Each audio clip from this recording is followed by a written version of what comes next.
Tree guard અહીંયા પડ્યા છે. હવે અહીંયા તમને વૃક્ષો નહીં દેખાતા હોય કેમ કે એ વૃક્ષો બધા ગાયબ થઈ ગયા છે.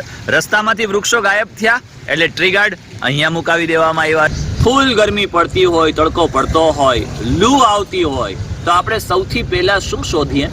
એક વૃક્ષ શોધીએ કે જ્યાં છાંયડો આવતો હોય, ઠંડી લહેર વાતી હોય, ઠંડો પવન વાતો હોય અને એના નીચે બેસીએ ને તો ગમે એવી તપત હોય. માંગરોળના લોકોથી પણ મારે એક પ્રશ્ન છે અને માંગરોળના નગરપાલિકાથી પણ એક પ્રશ્ન છે કે આમને આમ ક્યાં સુધી કેમ તમે માંગરોળ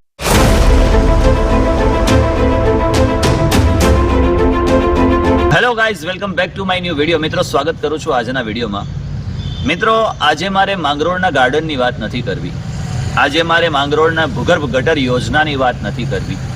આજે મારે માંગરોળના રોડ રસ્તાઓ કે જે ધૂળની ડમરીઓ ચારે બાજુ ઉડે છે એની વાત નથી કરવી. આજે મિત્રો મારે વાત એ બાબતને લઈને કરવી છે કે તમે પાછળ જે હું અત્યારે ઓટે બેસો છું ને અહીંયા પાછળના ભાગમાં તમે એક ઘટાદાર વૃક્ષ જોઈ રહ્યા હશો. આ જે વૃક્ષ છે એ જે તે સમયની અંદર જે તે વ્યક્તિને કે આપણે વૃક્ષો વાવીએ અને આપણે પણ શાળાની અંદર, હું જ્યારે નાનો હતો ને ત્યારે ઘણા બધા કેમ્પિંગની અંદર, ઘણા બધા પ્રોગ્રામોની અંદર, ઘણા બધા કાર્યક્રમોની અંદર અમને શીખવવામાં આવતું. તમારા બાળકો પણ શીખતા હશે અને તમે શાળાએ ગયા છો તો તમે પણ શીખવું હશે કે વૃક્ષ વાવો, વરસાદ લાવો, વૃક્ષનું જતન કરીએ. વૃક્ષ વાવવાથી વરસાદ આવે, બાષ્પોત્સર્જનનું જે પ્રક્રિયા છે એ થાય. ત્યાર પછી વાતાવરણ છે એને ક્યાંક ગરમીમાંથી ઠંડક સ્વરૂપે એ વૃક્ષો આપણને આપે છે. વૃક્ષના પાંદડા ઉપર જે રચકણો, જે ધૂળ જામી ગઈ હોય છે ને એનાથી આપણા જે શ્વાસોશ્વાસમાં રચકણો જઈ રહી છે એની અંદર આપણને ક્યાંક ને ક્યાંક એ પ્રોટેક્શનનું કામ આપે છે. પરંતુ માંગરોળ નગરપાલિકાને એટલો બધો આપણો અને આપણા પરિવારનો વિચાર છે. નગરપાલિકાની અંદર પડેલા જે નાણાં છે એ નાણાંનો એટલો બધો વિચાર આવ્યો છે કે ભવિષ્યની અંદર જો આપણે અત્યારે હાલ જે વૃક્ષ વાવીશું અને ભવિષ્યની અંદર એ મોટા થશે, એના ડાળખાઓ છે એ રસ્તાઓ ઉપર જશે અને એની કટાઈ કરવી પડશે તો કેવડો મોટો ખર્ચ થશે. આ ખર્ચને બચાવવા માટે કરીને નગરપાલિકાએ જે આઇકોનિક રોડ રસ્તા ઉપર જે હાલ વૃક્ષો વાવ્યા છે એ વૃક્ષોની ખરેખર હાલત શું છે? હવે નગરપાલિકા હસ્તક જે વૃક્ષો વાવવાના રહ્યા એ તો રહ્યા છે, પણ જે વૃક્ષો વાવ્યા છે, જે આઇકોનિક રસ્તા ઉપર જે અગાઉ વૃક્ષો વાવ્યા હતા એનું તો નિકંદન નીકળી ગયું છે અને હાલ જે વૃક્ષો હમણાં થોડાક જ સમય પહેલા વાવ્યા છે એની ખરેખર હાલત શું છે એ હું તમને બતાવું એટલે તમને વધારે પડતો ખ્યાલ આવશે કે આ માંગરોળ નગરપાલિકાને ખરેખર આપણી કેટલી બધી ચિંતા છે. ચાલો જોઈએ. અત્યારે હું જ્યાં છું ને એ રસ્તો એટલે કે આઇકોનિક રસ્તો. આઇકોનિક રસ્તાની એક્ઝેક્ટ બાજુમાં એટલે કે ત્યાં દરેક જગ્યાએ આખી લાઈનમાં વૃક્ષો વાવવામાં આવ્યા છે. આ તમે જુઓ છો ને, આ વૃક્ષો વાવ્યા છે અને સાથે ત્યાં ટ્રી ગાર્ડ કર્યું છે. ખરેખર જે વૃક્ષો વાવ્યા એ જ્યારે વાવવામાં આવ્યા ત્યારે ખરેખર બહુ મસ્ત હતા. મેં મારી નરી આંખે જોયેલા છે કે માંગરોળની અંદર સારું એવું કામ થઈ રહ્યું છે, પણ કેવા પ્રકારનું અને ત્યાર પછીના સમયગાળામાં ખરેખર એનું જતન કરવામાં આવ્યું કે શું? ચાલો તમને બતાવું તો તમને ખ્યાલ આવે. આ જે ટ્રી ગાર્ડ છે, આ ટ્રી ગાર્ડની તમે હાલત જુઓ. આખું જે છે એ અંદરથી હલે છે. આ જગ્યાએ અહીંયા આ જે ઝાડવું છે એ આખું તદ્દન સુખાઈ ગયું છે. આની ઉપર જ્યારે વાવ્યા ને ત્યાર પછી એકેય વખત પાણી નાખવામાં જ નથી આવ્યું. આગળ આવો બતાવું.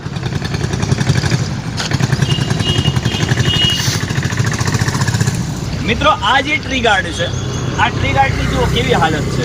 અહીંયા આ એમને પડ્યું છે અને એકેય વખત આ કોઈ ઝાડવાની અંદર પાણી નથી નાખવામાં આવ્યું. હવે આ જે છે એ બોટલ પામ છે આઈ થિંક, અને બોટલ પામની હાલત જુઓ કેટલી છે. એટલા ફૂટની બોટલ પામ વાવવાની હોય, કદાચ વાવી પણ હશે જે તે સમયમાં. હવે નગરપાલિકાનું કામ એ હોય કે આપણે આ બીજા ઝાડવા બતાવો, આવો તમને ખ્યાલ આવે. આ જુઓ, અહીંયા આખું સૂકું પડ્યું છે. ટ્રી ગાર્ડ એ માટે કરવામાં આવે કે જે જંગલી પશુઓ છે, જે પાલતુ પશુઓ છે એ ક્યાંય એને ખાઈ ન જાય અને એ સારી રીતે ઉછરી શકે. પણ આ તમામ રસ્તાઓ ઉપર જ્યાં જ્યાં વૃક્ષોનું વાવેતર કરવામાં આવ્યું છે, આ તમામ જગ્યાએ આ તમામ વૃક્ષો સુખાઈ ગયા છે. એકેય વખત પાણીનો છંટકાવ કરવામાં નથી આવ્યો. અને એના હાલ બે હાલ છે.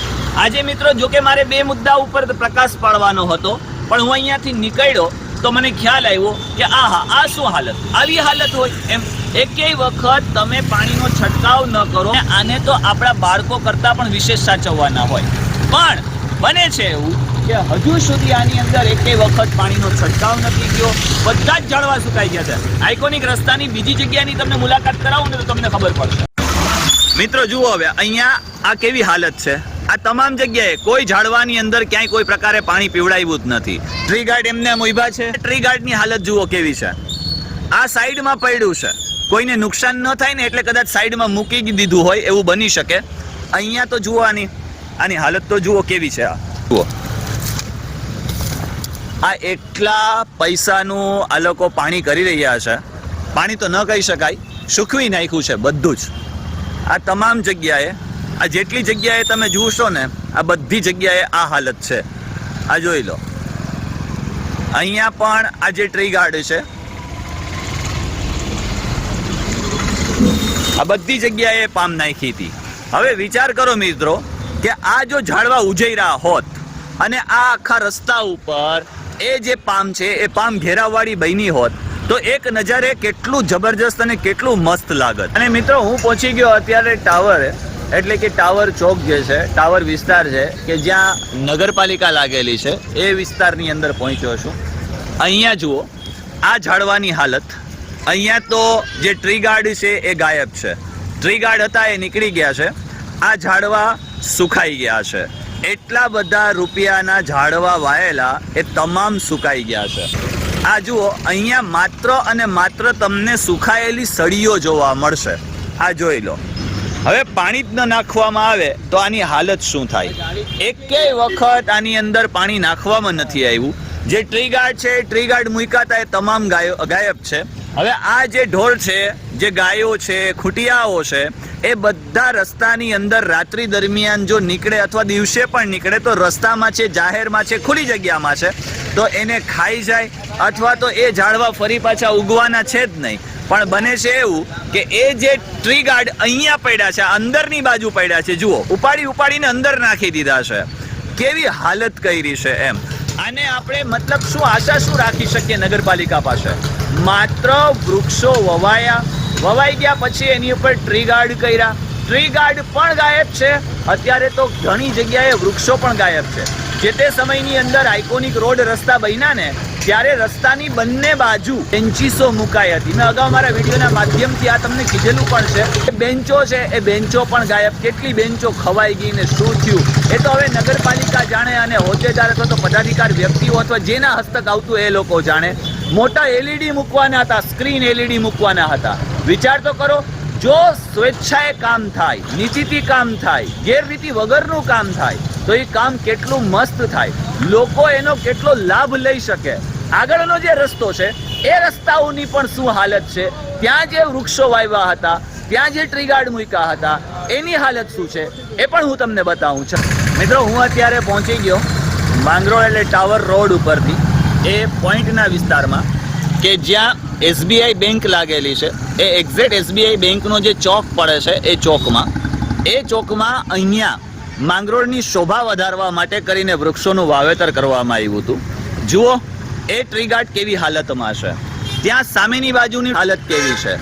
હવે ત્યાં ચોકમાં અને ત્યાં ચોકમાં બંને ચારને એ જે ચોક પડે છે ત્યાં જો એ ચારે ચાર જગ્યાએ ઝાડવા ઉછેર્યા હોત તો ખરેખર એ કેટલું જબરજસ્ત રહેત.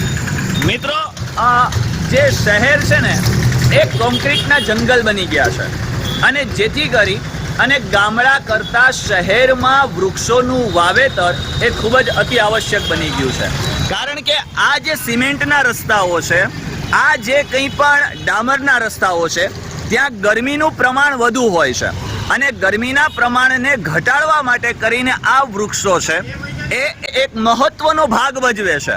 પણ તમે જોયું ને આગળના રસ્તાથી માંડી એટલે કે આમ જઈએ સેક્રેટરી રોડ ઉપર, આ સેક્રેટરીએટ જે રોડ છે અહીંયાથી પણ જઈ શકાય.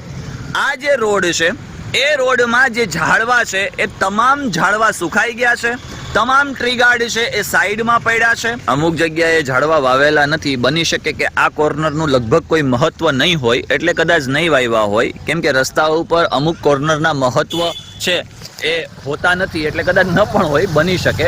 પણ જે ટ્રી ગાર્ડ છે ને એ ટ્રી ગાર્ડ ક્યાં પડ્યા છે? અહીંયા તો આ વાવેતર કર્યું છે અહીંયા ઝાડવાનું, વૃક્ષોનું, અને જુઓ આ ટ્રી ગાર્ડ નમી ગયું છે, પણ જુઓ અહીંયા આ ટ્રી ગાર્ડ પડ્યા છે. જોઈ લો, ખાલી દેખાય છે તમને? દેખાતા જ હોય, સ્વાભાવિક છે. જુઓ આ ટ્રી ગાર્ડ અહીંયા પડ્યા છે. હવે અહીંયા તમને વૃક્ષો નહીં દેખાતા હોય કેમ કે એ વૃક્ષો બધા ગાયબ થઈ ગયા છે. રસ્તામાંથી વૃક્ષો ગાયબ થયા એટલે ટ્રી ગાર્ડ અહીંયા મુકાવી દેવામાં આવ્યા છે. મિત્રો, આટલા વર્ષોથી માંગરોળના ગાર્ડનનું કામ ચાલી રહ્યું છે. આપણા અગાઉના વિડીયોમાં પણ તમે માંગરોળનું ગાર્ડન જોયું હશે.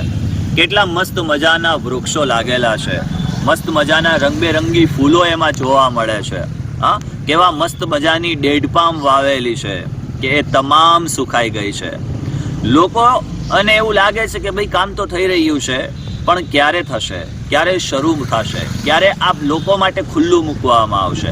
મેં વાત કરી હતી તમને અગાઉ પણ કે ચલો આપણે માંગરોળ ગાર્ડનની વાત નથી કરવી, આપણે માંગરોળ ભૂગર્ભ ગટર યોજનાની વાત નથી કરવી, પણ જે માંગરોળની અંદર શહેરમાં જે ઓલરેડી કામ થઈ ગયું છે એનું જતન પણ તમે કેમ ન કરી શકો? એમ વૃક્ષો જે છે સજીવ છે, એને સારી રીતે ઉછેરવા પડે, એની ઉપર કન્ટિન્યુઅસલી પાણીનો છંટકાવ કરવો પડે, એને પાણી પીવડાવવું પડે. એના મૂળ જે છે ને એ મૂળ આપણા જમીનના જે તળ છે એ તળને ઊંચા લાવવાનું કામ કરે છે. આપણાને કાર્બન ડાયોક્સાઇડ આપણેમાંથી લઈ અને એ ઓક્સિજન પૂરું પાડવાનું કામ કરે છે. વૃક્ષો માનસિક શાંતિ આપે છે. ક્યારેક સ્ટ્રેસ હોય, ક્યારેક તણાવ હોય, તો એ તણાવને દૂર કરવાનું કામ આ વૃક્ષો, આ લીલોતરી કરે છે. મિત્રો, બપોરનો સમય હોય, ફૂલ ગરમી પડતી હોય, તડકો પડતો હોય, લૂ આવતી હોય, તો આપણે સૌથી પહેલા શું શોધીએ?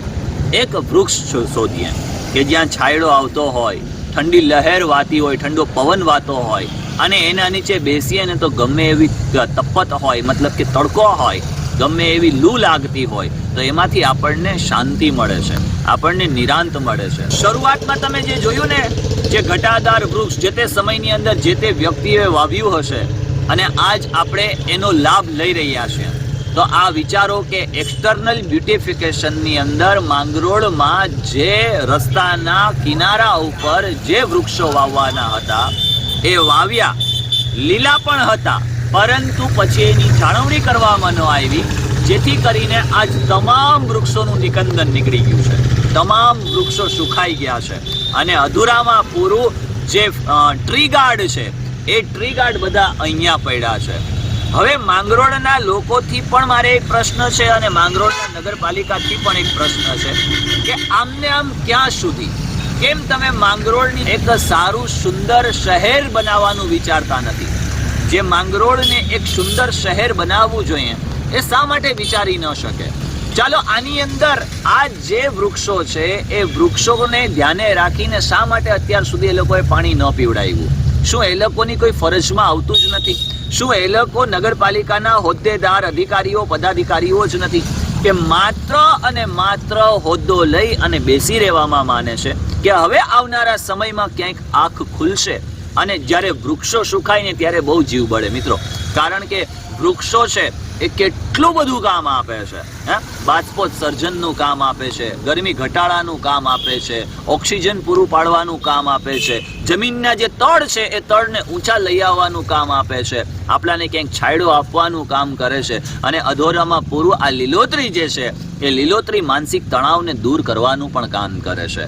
હવે જોવાનું રહ્યું કે આ નગરપાલિકા છે એ સફાળું જાગે અને લીમડો છે, બોરસરી છે, જે બોરસરી પક્ષીઓ કલરવ થતો હોય ચારે બાજુ, આહા, સવારના મોર્નિંગ સમયે નીકળ્યા હોય, સંધ્યા સમયે નીકળ્યા હોય, તો ત્યાં આપણને નીકળવાની ફરવાની ખૂબ જ મજા પડે. જોઈએ છે હવે આપણું શહેર ક્યારે આ જે એક્સટર્નલ બ્યુટિફિકેશન છે આ બ્યુટિફિકેશન ઉપર વિચાર કરશે. મિત્રો, મળીએ છે નેક્સ્ટ વિડીયોની અંદર. ભલે બધા સૂતા હોય, હું જાગું છું અને હંમેશા જાગતો રહીશ. જરૂરત છે તમારા બધાના સપોર્ટની. ચેનલ પર નવા છો તો ચેનલને સબસ્ક્રાઇબ કરી દો, લાઈક કરી દો, શેર કરી દો. આ બાબતને લઈને તમે શું વિચારો છો કે પછી આમને આમ એટલા બધા રૂપિયાનું માત્ર પાણી થશે? ધન્યવાદ.